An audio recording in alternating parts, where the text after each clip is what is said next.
ఎన్టీఆర్ జిల్లా మైలవరం ఉక్కు మనిషి సర్దార్ వల్లభాయ్ పటేల్ మైలవరం పట్టణంలో ఏక్తా ర్యాలీలో ఎమ్మెల్యే వసంత కృష్ణ ప్రసాద్.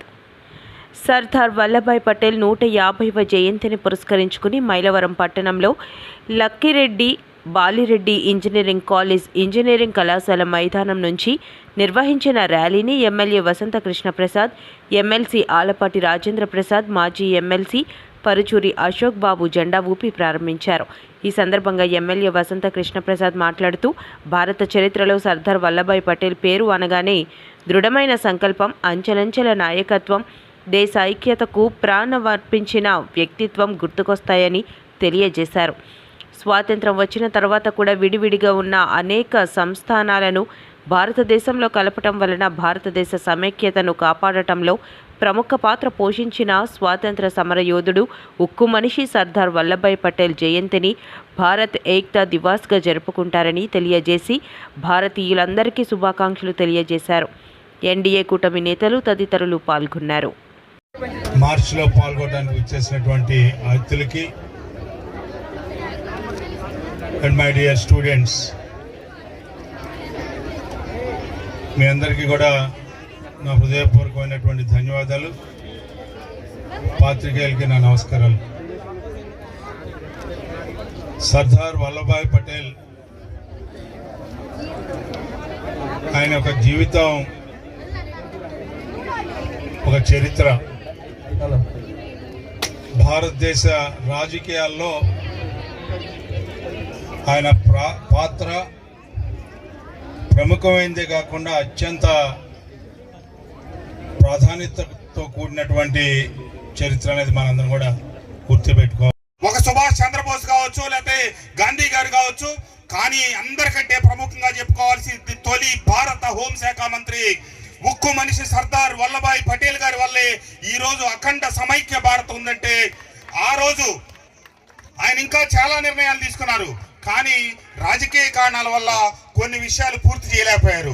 ఆయన అనుకున్న విషయాలు, నిర్ణయాలు ఏవైతే పూర్తి చేయలేకపోయారో భారతదేశం కంట్లో నలుసులాగా ఈ రోజు కూడా ఉన్న అంశాలు ఏంటంటే, ఆయన మాట వినుంటే మన అఖండ కాశ్మీర్ కూడా భారతదేశంలో ఉంటే ఈ రోజు చాలా సమస్యలు తప్పుండేవి.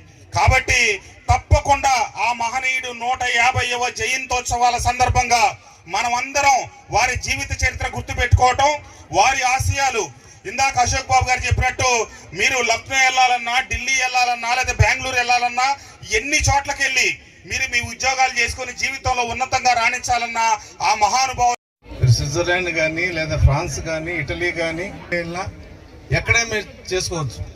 వాళ్ళు మీరు లక్కిరెడ్డి బాలిరెడ్డి కాలేజ్ ఇంజనీరింగ్ చదవడానికి వచ్చారు. నాకు తెలిసి మీ కొలీగ్స్ చాలామంది ఐఐటి బాంబే, ఐఐటి ఢిల్లీ, ఖరగ్పూర్లో కూడా ఉండుంటారు. ఈ అవకాశం ఎందుకు వచ్చిందంటే, బికాజ్ ఇండియా ఈజ్ వన్, అటు కాశ్మీర్ నుంచి కన్యాకుమారి. దీనికి కారణం ఆ రోజు పోలీస్ ఫోర్స్ వాడి ఈ సంస్థలన్నింటినీ కూడా భారతదేశానికి తీసుకొచ్చిన హోమ్ మినిస్టర్గా పనిచేసిన సర్దార్ వల్లభాయ్ పటేల్. అందుకే యూనిటీ అంటారు. ఏక్తా అంటే ఇట్స్ యూనిటీ.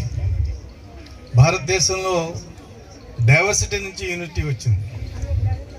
మీలో యూనిటీ ఏంటి? Uniform. You belong to different places, different names and a different culture or religion, but your uniform indicates you are studying in Lakhireddy Balaredi College. రజాకారులు వచ్చి అలాంటి దాని అన్నిటికీ వీళ్ళు 54 ఏంటండి బాబు, అప్పుడే వెంటనే అయిపోయి 48లోనే వాడు కాసిం రాజు పాకిస్తాన్ వెళ్ళిపోయాడు. నిజాం ఏమో సంతకం పెట్టాడు.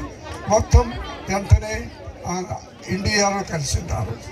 అంటే నేను తెలంగాణ, మీకు తెలుసో లేదో, నేను చిన్నపిల్లలప్పుడు మేము పెళ్ళికి వెళ్తే అంటే మా బంధువులందరూ తెలంగాణలో ఉన్నారు కదా, మేము కష్టం చూటి కట్టాలి. వాడు షాయిరీ అనేవాడు, వాడు పని ఒక వచ్చి అట్లాంటి రోజుల్లో నిజంగా చాలా విచిత్రంగా ఉంది. అప్పుడు ఈయన మన వల్లభాయ్ పటేల్ గారి గురించి నేను అప్పుడే చిన్నప్పుడు ఎలిమెంటరీ స్కూల్లో ఉండగానే చదువుకున్నాము. ఇవన్నీ చాలా చాలా విచిత్రంగా ఉంటాయి, కానీ చాలా చాలా ఇంపార్టెంట్ విషయాలు. సరే, ఎవరో మన కోసం అన్ని మంచి పనులు చేస్తున్నాం కాబట్టి చాలా చాలా సంతోషం బాబు.